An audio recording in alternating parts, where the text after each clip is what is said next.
할렐루야. 샬롬으로 인사를 드립니다. 반갑습니다. 새벽 기도 시간. 언제나 변함없는 하나님의 사랑과 우리 형제들과 자매들의 사랑이 항상 변함없고 우리 이 세상 사는 동안도 천국같이 살아갑시다. 잠시 나그네 길을 가는 우리 인생길, 서로 품어주고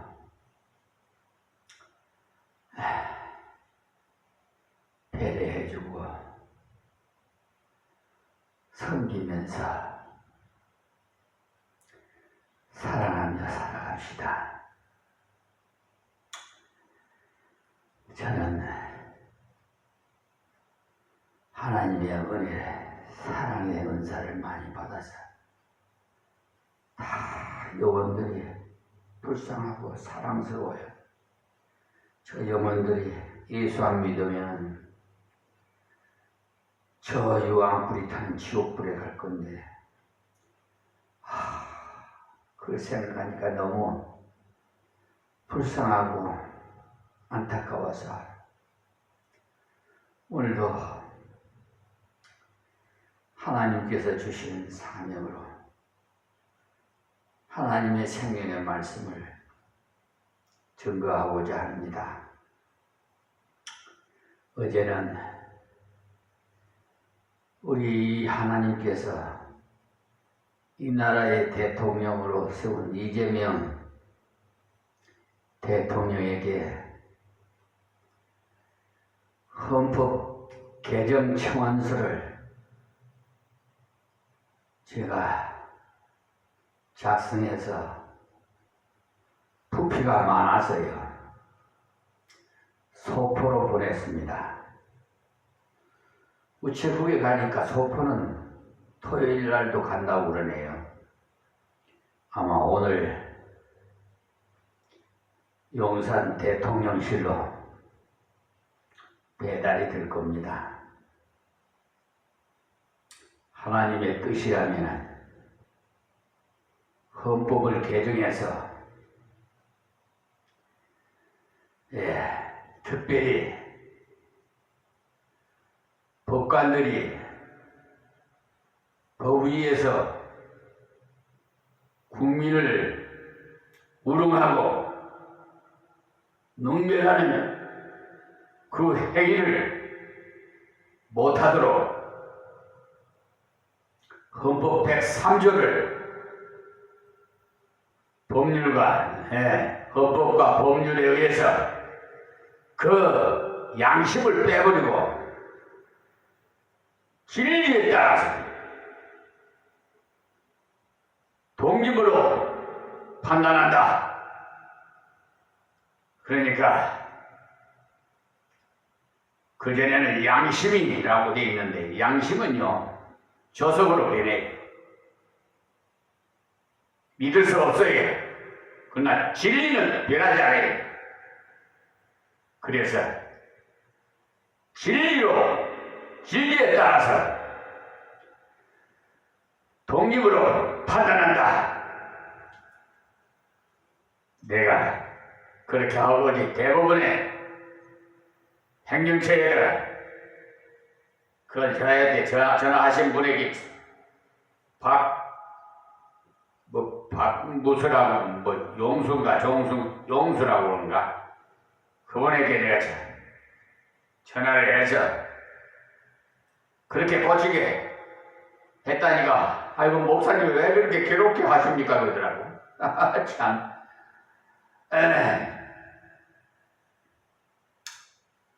지금요 정관 애우로 이 사법부가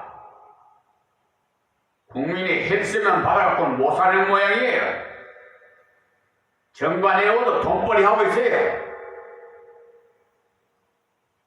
공평, 그러니까 평등, 정의, 자유가 대법원 선로권이 그 무형지물이에요. 그냥 형식적으로 걸어놨지. 거기에 걸맞는 사법부가 아니에요. 지금 양심적인 법관과 선량한 국민만 피해를 당하고 있어요. 돈 많이 주고 돈 많은 사람 변호사 사가지고 소송하면은 흙을 100을 흙으로 얼마든지 뒤바꿔요.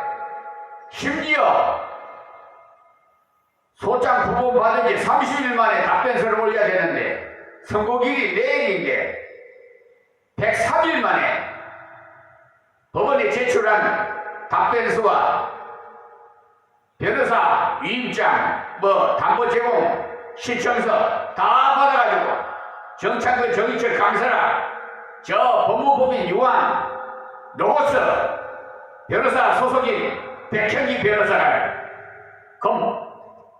감리교 목사에 임시총회장까지 했다네. 저 광주고등학교 나오고 아주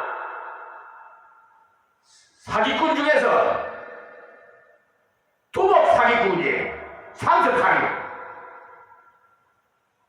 그걸 받아주는 정창근, 정의철, 강선아 그런 자도 지금도 멋벗이 지금 법관 행세하고 있잖아요. 싹 쓸어서 물갈이 해야 돼요. 앞으로 특정직 공무원이 어쨌든 간에 잘못하면 법을 위반하면 그냥 징계가 필요 없이 그냥 바로 파면한다.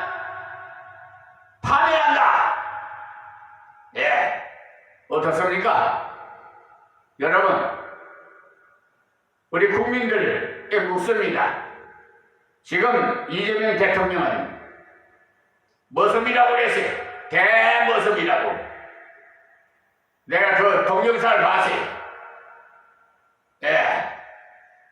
제일 행복했던 때가 성남시장을 했던 때가 제일 행복했다고. 공무원들에게 다 분담을 해가지고 승진시키는 것도 민원을 처리하는 그 실적에 따라서 승진을 시킨다는 거예요. 능력 없으면 축출당하고, 정말 올바른, 이재명 대통령이 하나님 세웠어요. 이 강화군청에도, 좀, 그렇게 했으면 좋겠어요. 군수가 말이에요. 좀 공무원들에게 민원이 들어오면 즉시 해결하고 성과에 따라서 승진을 시키고 좀 그랬으면 좋겠어요.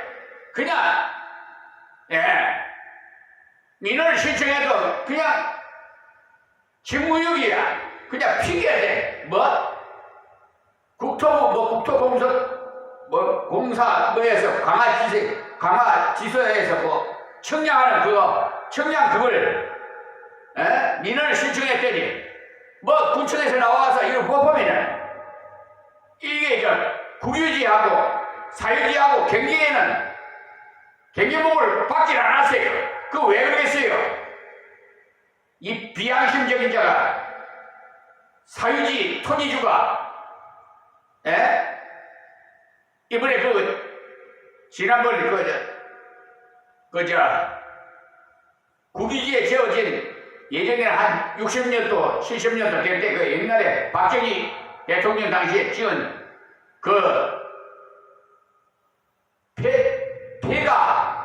폐가 이것도요 주인이 철거해야지 아무나 철거 못해요. 법이 그래서 철거를 했으면 청량을 했어요. 다른 데는 다 청량을 했는데 국유지하고 사유지하고 측량을 했는데 말똥을 받지 말라고 그러더라는 거예요. 강화 경찰서에서 조사를 나갔더니 불러갖고 조사했더니 그러니까 그 지주는 토지주는 허브 370조에 걸려요. 그런데 어떻게 처리하는지 난 모르겠어요. 나중에 결과 내가 보고 잘못됐으면 경찰 공무원도 좀 혼이 날 겁니다. 양심적으로 정직하게 해야 돼. 그 고의성이 있는 것은요, 그것도 측량법이 고의성이 있는 것은요, 처벌의 대상이 돼. 판례를 보면. 근데 옛날에 이렇게 해가지고 무슨 나무를 경계한다든지 뭐 돌을 경계한다든지 뭐 흔적이 있어갖고 그것은 경계 형법 370조에 안 걸려요. 그거는 판례에 그거는 걸리지 않습니다. 근데 고의성이 있는 것은 걸려요.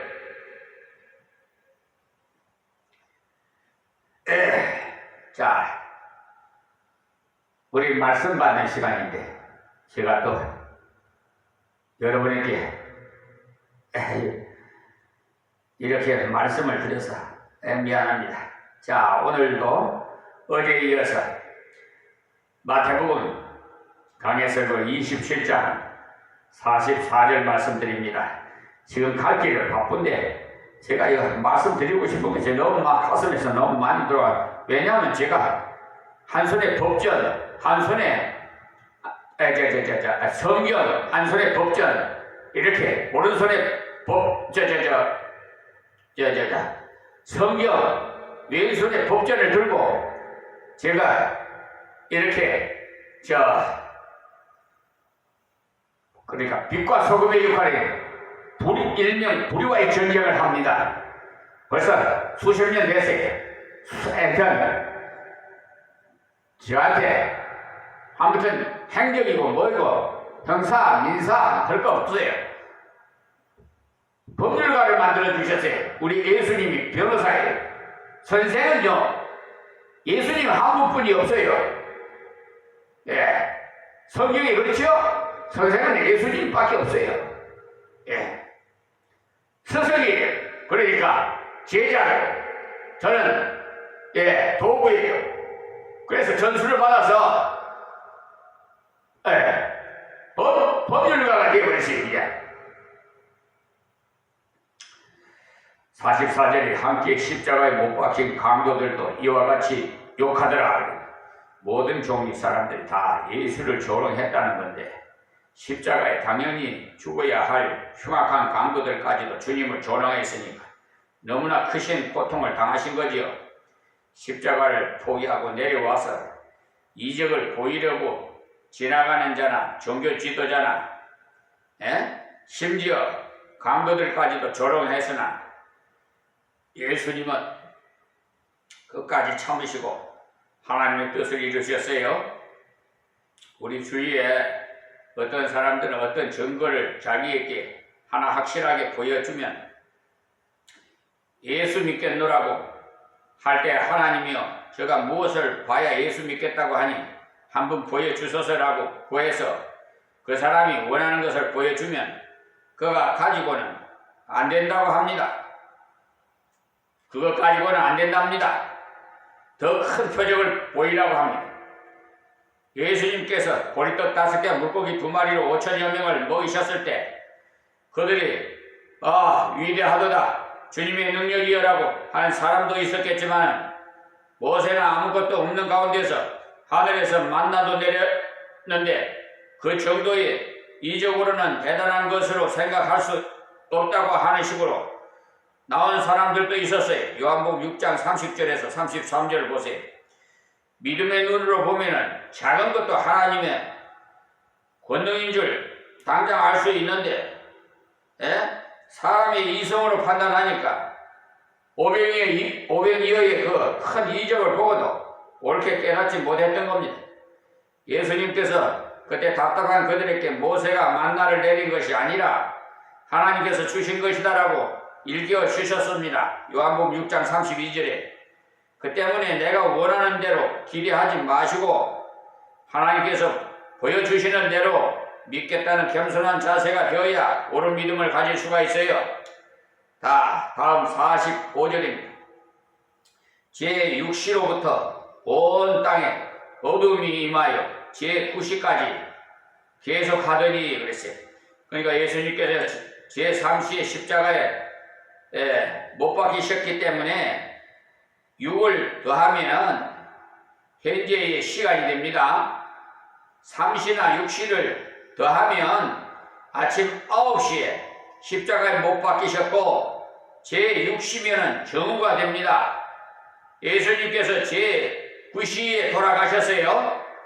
그러니 지금 시간으로 낮 12시부터 오후 3시까지 3시간 동안 깜깜함이 계속되었다는 겁니다. 그 대낮에. 그 때문에 사람의 설명으로는 이 어둠을 과학적으로도 설명할 수가 없어요. 이때가 보름께 그런 보름달 때문에 일식을 전혀 아닙니다. 그러니까 또 일식이었다 하더라도 3시간이나 계속되는 법은 없어요. 이 어둠은요, 순전히 하나님의 간섭에 어둠이었다는 사실을 아세요. 예수님께서 십자가를 지신 것은 온 세상에 모든 인류의 죄를 다 짊어지신 겁니다. 그러니 그는 그 순간은 세상에서 가장 큰 죄인이 된 순간이셨기 때문에 하나님의 얼굴을 그 죄에서 돌이키신 표로 태양을 어둡게 하셨던 것입니다. 태양은 하나님의 은혜를 보여주는 가장 기묘한 천체입니다. 천체. 그런데 그것이 빛을 잃었다는 것은 하나님이 그분의 은혜로운 얼굴을 가리신 표적이 되겠습니다. 자, 46절에 제9시쯤에 예수께서 크게 소리질러 가라사대 엘리 엘리 라마 사마다니 하시니 이는 곧 나의 하나님 어찌하여 나를 버리셨나이까 하는 뜻이라. 십자가 위에서 7마디 말씀을 하셨는데 제일 먼저 하신 말씀, 아버지여 저들이 죄를 사하여 주옵소서, 자기 하는 것을 알지 못함이니다라고 하신 사죄의 기도를 드린 것입니다. 저 역시도 이 25년 전에 이 강화에 와서 하나님께서 예비해 주신 이 성전 부지에 성전을 건축하고 이랬더니 그 젊은 청년이 30, 40대 되는 젊은 청년이 우통을 벗어 제치고 난 면살 앞에 들어대면서 당신이 이 교회 목사야? 우리 동네 와서는 가만히 엎드리겠어? 전에 장로교 목사가 와서 다리 몽쉘을 불러서 간 일이 있어 이러더라고요. 당신도 가만히 안 엎드려 있으면 다리 몽쉘을 불어버린다고 협박을 해요.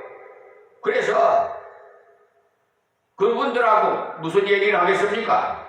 그래서 예수님께서 하신 이 기도를 했습니다. 아버지 저들의 죄를 사해 주옵소서, 자기 하는 것을 알지 못합니다 라고 기도를 했어요. 그 후에 그런데 그때 얼굴을 면상에다 막 들대고 하는 거 똑바로 볼 수가 없어가지고 제대로 못 기억을 하는데 그 후로는 나타나지 않았어요. 그리고 우리 교회에 성전 건축하는데 죽어나가는 사람이 없게 해달라고 기도했습니다. 이 기도 때문에 옆에 한 강도가 회개했던 거죠. 그 강도가 가만히 들어보니까 너무나도 이상하죠. 자기는 강도짓 하다가 십자가에 달렸으면서도 나를 죽이고 살자가 보자는 식으로 저주를 퍼붓는데 이 예수라는 양반은 아무 죄 없는 십자가에 달렸으나 자기를 십자가에 못 박은 저들의 죄를 용서해 달라고 하나님께 기도하고 있으니 사람이 아니라 하나님이 보내신 메시아구나. 그런 사실을 깨닫고는 당장 예수여 당신의 나라에 이를 때 나를 기억하소서 라고 했어요. 그는 감히 나를 구원하소서라고는 말을 못하고 다만 기억해 주기를 구했던 것입니다. 그때 두 번째로 주님께서 너와 나 오늘 남원에 있으리라 이 하셨던 겁니다. 그 다음 말씀은 요한을 향해서 모친을 부탁하면서 네 어머니다 어머니라 그랬어요. 어머니라고 하시고 어머니 사마리아에게는 보소서 아들이니이다 라고 하신 것이 세 번째 하신 말씀이 있었어요.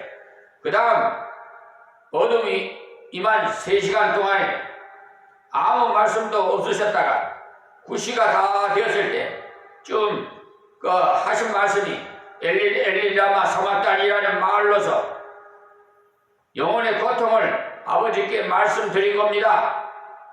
하나님께서 나와 동행하신다는 사실을 확실히 알 수 있다면 어떤 경우라도 영혼은 평안할 수 있습니다. 시편 22편 1절에 내 하나님이여 내 하나님이여 어찌 나를 버리셨나이까 라는 연의 말씀이 그대로 성취되었던 것입니다. 그러니 십자가에 못 박히실 때 하나님께서 얼굴을 돌이키신 겁니다. 만민의 죄를 대신 지셨기 때문에 하나님의 법정에서는 가장 큰 죄인으로 취급하신 것입니다. 우리의 죄를 지심으로 버림을 받으셨던 것입니다. 이 세상의 법정은 어려운 법정이 못돼요.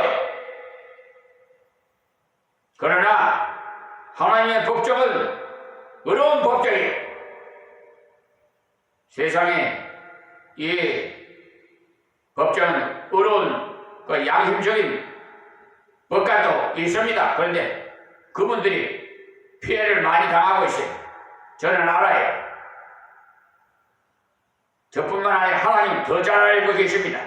그러니까 영육이 다 고통했었던 건지 못 박히신 손에 발에 피를 다 흘리셨기 때문에 갈증이 너무나도 심하셨기 때문에 내가 목마르다라고 하셨던 것입니다. 여러분 전쟁할 때 총에 맞아서 피 흘리잖아요. 피 흘리면 인체의 70%가 그러니까 물이 그러니까 이 피가 흐르기 때문에 물이 갈증이 나는 거예요. 그리고 난 나한테 다 이루었다고 하셨어요. 자신의 죽음을 통해서 완전한 구원을 이루셨을 말씀하신 것. 마지막 우리 아버지 내 영혼을 아버지의 손에 부탁하나이다라고 큰 소리를 지르시고 운명하셨습니다. 이렇게 십자가 위에서 하신 7마디 말씀을 가산칠언이라고 말씀합니다. 이게 누가복음 23장 43절과 23장 39절에서 43절, 요한복음 19장 25절에서 27절, 마태복음 27장 46절, 요한복음 19장 28절, 요한복음 19장 30절, 누가복음 23장 44절에서 46절까지. 그러니까 엘리라마 사마탄이란 언어 그대로 번역하면 나의 하나님 어찌하여 나를 버리셨나이까 라는 뜻이 되겠습니다. 정말 여러분 그냥 듣고만 계신 이 말씀만 받아도 저는 마음에서 슬픔이 오고 그냥 내 죄 때문에 예수님이 이렇게 십자가에서 운명하셨다. 그걸 생각하면 목이 잠기고 눈시울이 뜨거워집니다.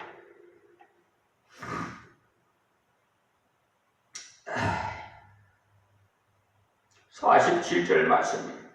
거기 있었던 자 중 어떤 이들이 듣고 가로되 이 사람이 엘리야를 부른다 하고 엘리라고 하니까 오해해서 엘리야를 부르는 줄 알았다는 거죠.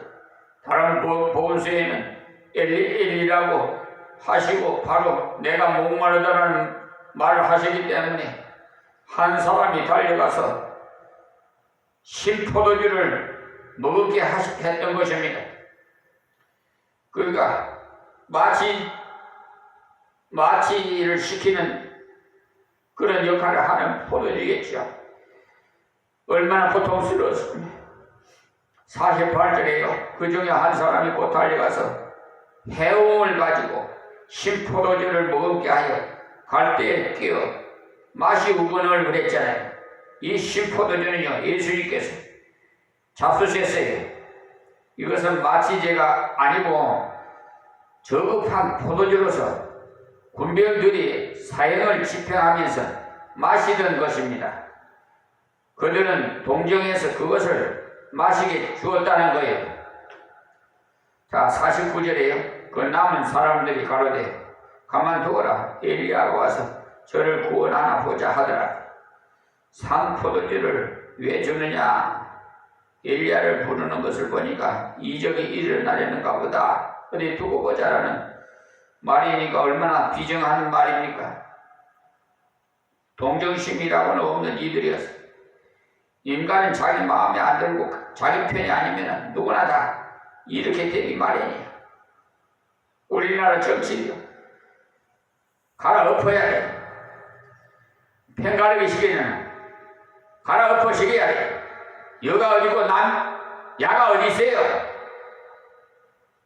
한 동포야. 하나가 돼야 돼. 그래야 북한을 또 호응을 하고 하나님께서 평화 통일로 이루어지게 해주시지. 서로 헐뜯고 말이야. 비판이 나고 비평이 나고 꼬타리나 잡고 말이야. 전투 시합을 할 때요, 다른 나라 선수는 맞아서 피를 흘리고 벌렁 넘어져도 박수치고 흥분하고 야단 아닙니까? 그런 것은 바로 인간의 잔인성을 보여주는 거예요.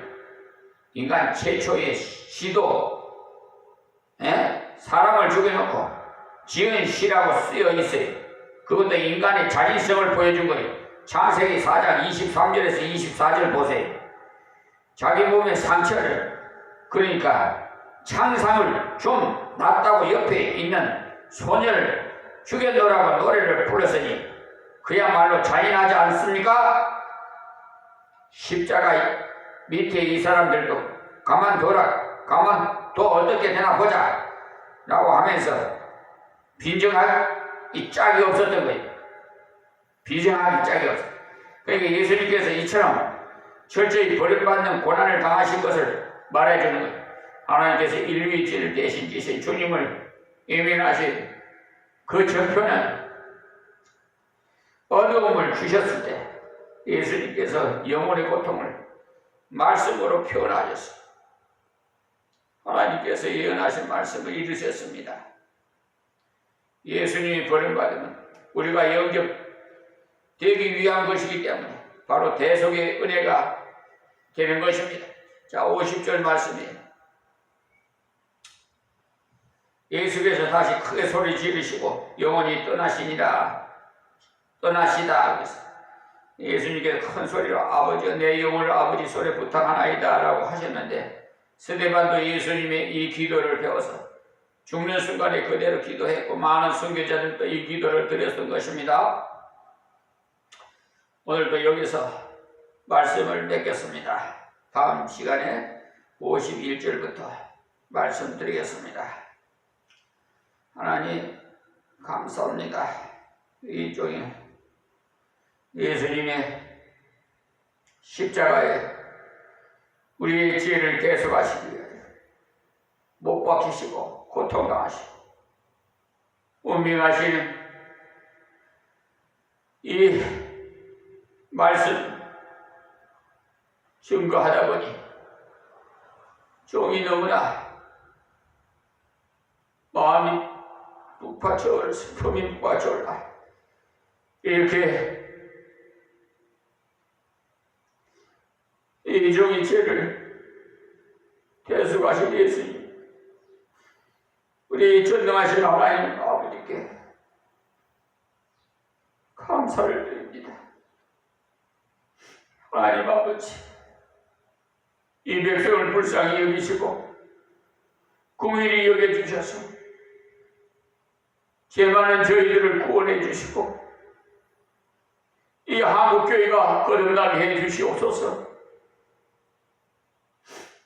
하나님께서 세운 주권자인 이재명 대통령에게 성남시에서 했던 그 행위가 공무원에게 지시하고 행령했던 모든 것을 하나님께서 아시고 이 나라에 주권자로 세워주셨사오니 맡은 그 사명을 잘 감당할 수 있도록 하나님 지혜와 총명과 명철을 더해 주시고 이 나라의 주인이 국민이라는 것을 확실하게 이재명 대통령은 제일 낮은 곳에서